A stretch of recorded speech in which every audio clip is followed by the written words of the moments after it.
Hello my dear friends, I welcome all of you to my YouTube channel Nurul Alam Nazu. আজি আমি এই ভিডিওটিত Mughal dynasty বা মুঘল সাম্ৰাজ্যৰ বিষয়ে কেইটামান অতি দৰকাৰী মাল্টিপল চয়েস কোৱেশ্চন আলোচনা কৰিছো। মুঘল সাম্ৰাজ্যৰ প্ৰশ্নোত্তৰৰ এইটো প্ৰথম খণ্ড। এই প্ৰশ্নসমূহ ডিৰেক্টৰ অফ হেলথ সাৰ্ভিস পৰীক্ষাৰ বাবে ইয়াত প্ৰস্তুত কৰা হৈছে। এই প্ৰশ্নসমূহ অন্যান্য প্ৰতিযোগিতামূলক পৰীক্ষাৰ বাবে বৰকৈ প্ৰয়োজনীয়। আগসমৰ প্ৰশ্নোত্তৰ হোম জানি লও। এটা প্ৰথম প্ৰশ্ন দিয়া আছে, who was the founder of Mughal empire? Mughal যেটো সাম্ৰাজ্য আছিল, মুঘল সাম্ৰাজ্যৰ প্ৰতিষ্ঠাপকজনৰ নাম কি? ফাউন্ডাৰ আমাকে এটা সোধা হৈছে। আমি নিশ্চয় জানো যে মুঘল সাম্ৰাজ্যৰ যিজন ফাউন্ডাৰ আছিল তেওঁ আছিল বাবৰ। বাবৰ হৈছে মুঘল সাম্ৰাজ্যৰ প্ৰতিষ্ঠাপক। তেখেতৰ আসল নাম আছিল জাহিৰুদ্দিন মুহাম্মদ। তেখেতৰ জন্ম হৈছিল 14 ফেব্ৰুৱাৰী 1483 আৰু মৃত্যু হৈছিল 26 ডিসেম্বৰ 1530। আৰু এইজন হৈছে মুঘল সাম্ৰাজ্যৰ প্ৰতিষ্ঠাপক। তেখেতে শাসন কৰা সময়খিনি আছিল 20 এপ্ৰিল 1526 পৰা 26 ডিসেম্বৰ 1530। এইখিনি সময় তেখেতৰ শাসনকাল আছিল। নিশ্চয় আমি গম পালো বা আপোনাক এটা প্ৰশ্ন বেলেগ ধৰণৰ সুধিব পাৰে, when did Babur die? তেতিয়া আমি ইয়াতে প্ৰশ্নটো পাই গলো। জন্মচনটো সুধিব পাৰে বা তেওঁৰ আসল নামটো কি? বাবৰৰ আসল নাম আছিল জাহিৰুদ্দিন মুহাম্মদ। পৰৱৰ্তী প্ৰশ্ন আগবাঢ়িছো আমি। বাবৰ came to India originate from? তেওঁ আসলতে ভাৰতীয় নহয়। তেখেতে কোন দেশৰ পৰা আহিছিল বা তেওঁ ক'ৰ পৰা আহিছিল? বাবৰ came to India originated from, তেওঁ কোন দেশৰ আছিল? আমি উত্তৰ দিয়াতে পাম অপশন বি আমাৰ শুদ্ধ উত্তৰ, ফাৰগানা। Babur was born in the town of Andijan in the Fargana Valley, which is in modern Uzbekistan. বৰ্তমান সময়ত যেটো উজবেকিস্তান হয় তাৰ এখন ঠাই আছিল ফাৰগানা। এই ফাৰগানা উপত্যকাৰ তেওঁ বাসিন্দা আছিল আৰু চহৰটোৰ নাম আছিল আন্দিজান। গতিকে আমাৰ ইয়াতে অপশন ফাৰগানা আছে, গতিকে আমি ফাৰগানা অপশনটো আমি শুদ্ধ বুলি লৈছো। যেটা আন্দিজান অপশনটো আমাৰ ইয়াতে নাই, যদি আন্দিজান আছে আন্দিজান আমি লিখিম। পৰৱৰ্তী প্ৰশ্ন, বাবৰ was succeeded to the Mughal throne by? বাবৰৰ যেটা মৃত্যু হল বা বাবৰ শাসনত যেটা নাথাকিল, তেখেতৰ পৰৱৰ্তী হিচাপে কোন ব্যক্তি মুঘল সিংহাসনত বা ৰাজপাট দখল কৰিছিল? succeeded মানে তেওঁৰ পৰৱৰ্তী শাসকজনৰ নাম কি আছিল? উত্তৰ হৈছে হুমায়ুন। হুমায়ুনে বাবৰৰ পৰৱৰ্তী শাসক হিচাপে সিংহাসনত বহিছিল। আমি ইতিমধ্যে গম পাইছো যে 1530 চনৰ 26 ডিসেম্বৰত বাবৰৰ মৃত্যু হৈছিল আগ্ৰাত আৰু তেওঁৰ ঠাইত হুমায়ুনে সিংহাসনত বহিছিল। গতিকে আমাক এটা সুধিব পাৰে যে where did Babur die? তেতিয়া আমি গম পাম যে Babur died in আগ্ৰা। গতিকে আমি ইয়াতে সৰু সৰু কিছু প্ৰশ্ন সংযোগ কৰি দিয়া হৈছে বা ইনফৰমেশন দিয়া হৈছে। পৰৱৰ্তী প্ৰশ্ন, during whose reign did William Hawkins visit the Mughal court to secure a right to trade in Mughal ports? Mughal সাম্ৰাজ্যত শাসনৰ বাবে উইলিয়াম হকিন্সে কোনজন মুঘল সম্ৰাটক সাক্ষাৎ কৰিছিল আৰু তেওঁলোকে বেহা বেপাৰৰ অনুমতি বিচাৰিছিল? আৰু ইয়াৰ শুদ্ধ উত্তৰ হৈছে জাহাংগীৰ। জাহাংগীৰৰ শাসনকালৰ সময়ত উইলিয়াম হকিন্স ইংলেণ্ডৰ ব্যক্তিজন আহিছিল আৰু ভাৰতত তেওঁলোকে বেহা বেপাৰৰ কাৰণে অনুমতি বিচাৰিছিল। আৰু আপোনালোকৰ ইয়াত জনাই থৈ দিওঁ যে ইংৰাজসকলে প্ৰথমবাৰৰ বাবে তেওঁলোকে ফাৰুকছিয়াৰ শাসনকালৰ সময়ত তেওঁলোকে অনুমতি পত্ৰ লাভ কৰিছিল। গতিকে আমাৰ এই প্ৰশ্ন 4 নম্বৰ ইয়াৰ শুদ্ধ উত্তৰ হৈছে জাহাংগীৰ। পৰৱৰ্তী প্ৰশ্ন, which Mughal emperor transferred the Mughal capital from Agra to Delhi? প্ৰথমতে মুঘল সাম্ৰাজ্যৰ তেওঁলোকৰ ৰাজধানী আছিল আগ্ৰা পৰৱৰ্তী সময়ত এয়া দিল্লীলৈ স্থানান্তৰিত কৰা হৈছিল সেই ব্যক্তিগৰাকী কোন আছিল প্ৰথমতে যিজনে আগ্ৰাৰ পৰা দিল্লীলৈ ৰাজধানীটো সলনি কৰিছিল আৰু ইয়াৰ শুদ্ধ উত্তৰ হৈছে শাহজাহানে মোগল সাম্ৰাজ্যৰ ৰাজধানী আগ্ৰাৰ পৰা দিল্লীলৈ 1648 চনত 1648 ত সলনি কৰিছিল পৰৱৰ্তী প্ৰশ্ন in which year did Babar invade India কিমান চনত বাবৰে ভাৰত দখল কৰিছিল বা জয়লাভ কৰিছিল আৰু ইয়াৰ শুদ্ধ উত্তৰ হৈছে 1526 1526 চনত বাবৰে ভাৰত জয় কৰিছিল ইয়াৰ লগত আৰু ইনফৰমেশ্যন বাবৰে 1526 চনত যেটো পানিপথৰ যে প্ৰথম যুদ্ধ হৈছিল 1526 চনত সেই যুদ্ধত ইব্ৰাহিম লোদিক পৰাস্ত কৰি তেওঁলোকে ভাৰতত মোগল সাম্ৰাজ্যত পতন কৰিছিল আপোনালোকে এটা বহুত সময় প্ৰশ্ন হলে যে ফাৰ্ষ্ট বেটল অফ পানিপথ কেতিয়া হৈছিল পানিপথৰ প্ৰথম যুদ্ধ কেতিয়া হৈছিল 1526 চনত ইয়াত কাৰ মাজত হৈছিল বাবৰ আৰু ইব্ৰাহিম লোদিৰ মাজত হৈছিল কোনে জিকিছিল বাবৰে জিকিছিল যদি আমি এটা বহুত কেইটা প্ৰশ্ন একেটা প্ৰশ্নৰ মাজতে লুকাই আছে পৰৱৰ্তী প্ৰশ্ন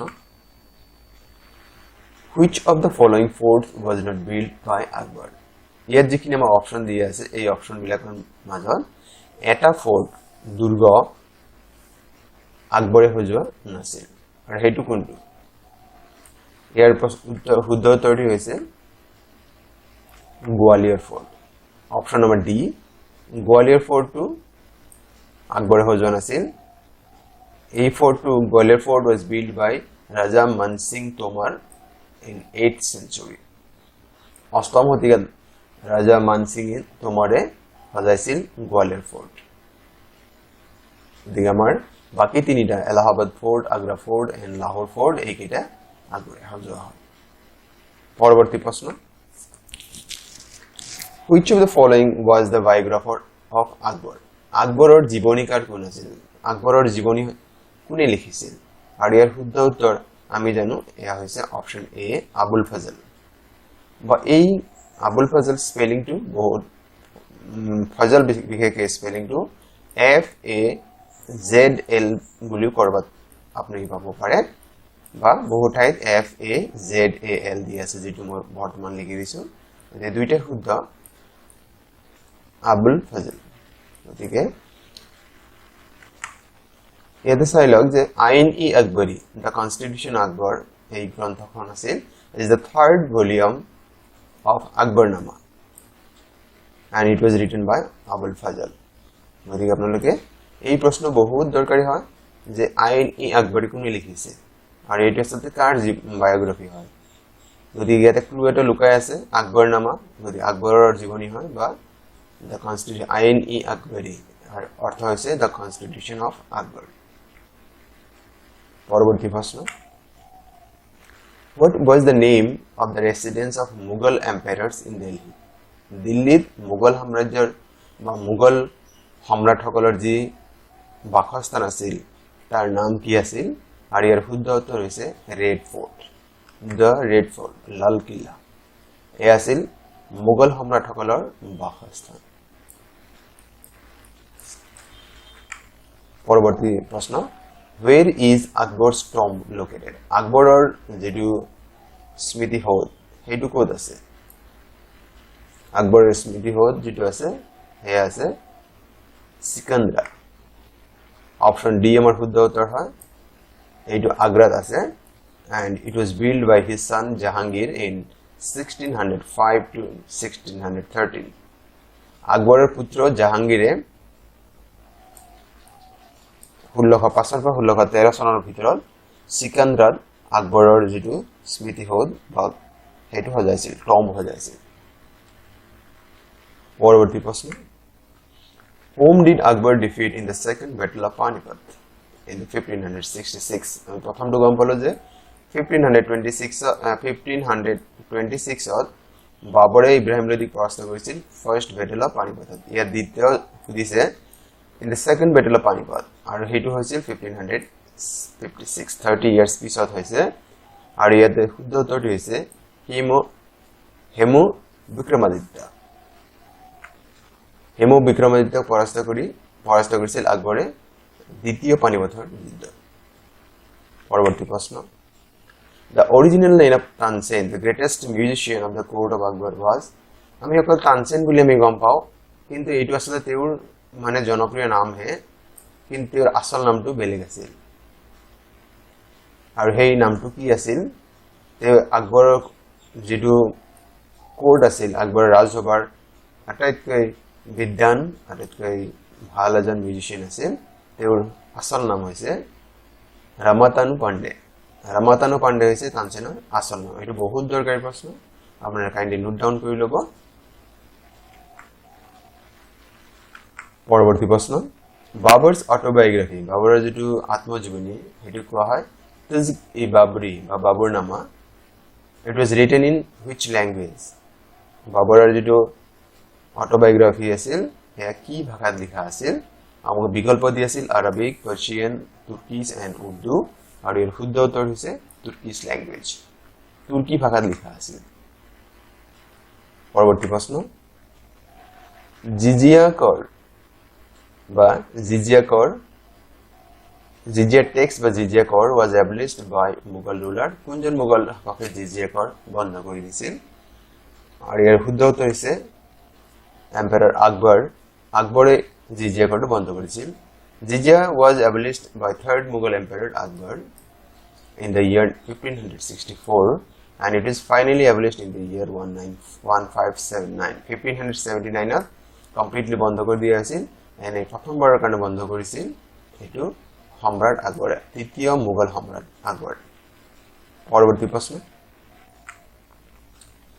The Mughal architecture attained unrivaled magnificence during the reign of মুঘলৰ যে স্থাপত্য কলা আৰ্কিটেকচাৰ হয় এয়া আটাইতকৈ সৰ্বোত্তম পজিশন কেতিয়া পাইছিল না কোনজন মুঘল শাসকৰ দিনত মুঘল যেটো কাৰুকাৰ্য মুঘল যেটো আৰ্কিটেকচাৰ হয় সেইবিলাক একেবাৰে সৰ্বোচ্চতম স্থানত পাইছিল আৰু এৰ শুদ্ধ উত্তৰ হৈছে during the period of Shahjahan শাহজাহানৰ সময়ত মুঘল আৰ্কিটেকচাৰে সৰ্বোত্তম স্থানত পাইছিল Yes, also Mughal architecture reached the zenith during the reign of Shah Jahan, who constructed Taj Mahal.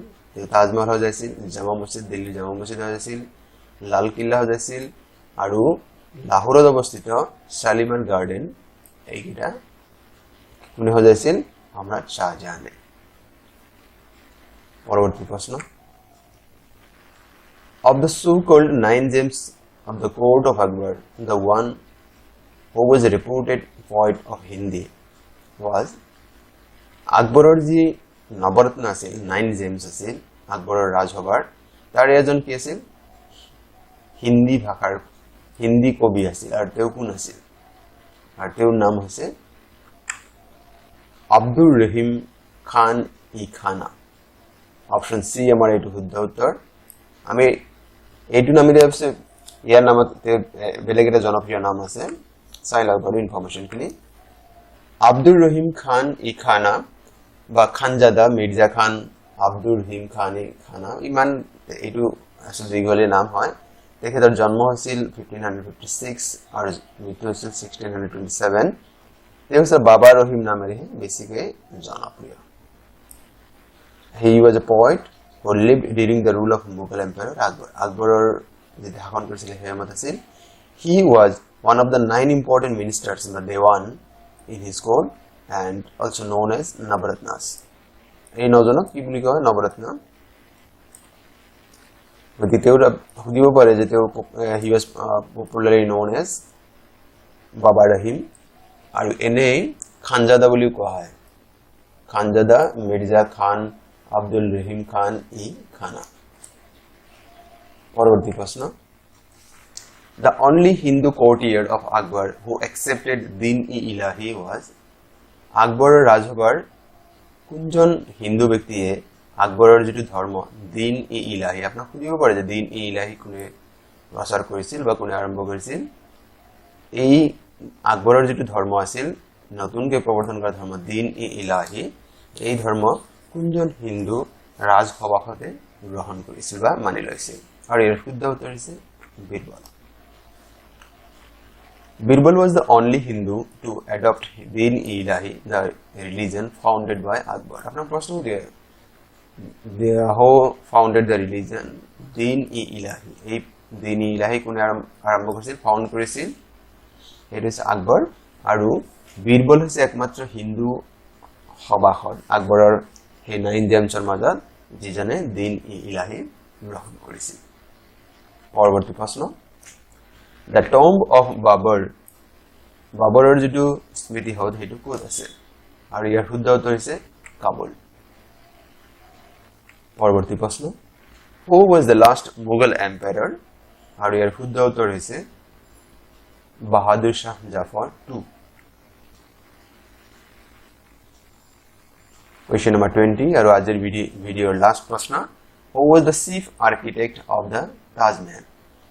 আমি জানো যে বিশ্ববিখ্যাত, আমি বিশ্বৰ সকলো মানুহে বা বিশ্বৰ যি আচৰিত বস্তু আছে তাৰ ভিতৰত তাজমহল এটা অন্যতম। আৰু এই তাজমহলৰ যিজন মূল আৰ্কিটেক্ট, সেই আৰ্কিটেক্টজনৰ নাম কি আছিল? আৰু ইয়াৰ শুদ্ধ উত্তৰ হৈছে উস্তাদ আহমেদ লাহোৰী। অপশ্যন বি আমাৰ যেটো দিয়া আছে, তেওঁ হৈছে chief architect of Taj Mahal. Option number B শুদ্ধ উত্তৰ। মৰমৰ বন্ধু বান্ধৱীসকল, আজিৰ ভিডিঅ'ৰ বিষয়বস্তু কেনে পালে আপোনালোকে কমেণ্ট যোগে জনাব বুলি আশা থাকিল। আৰু আপোনালোকৰ এটাই অনুৰোধ, যদি আপোনালোকে প্ৰথমবাৰৰ বাবে মোৰ চেনেলটি চাই আছে, চেনেলটি ছাবস্ক্ৰাইব কৰিবলৈ আশা থাকিল।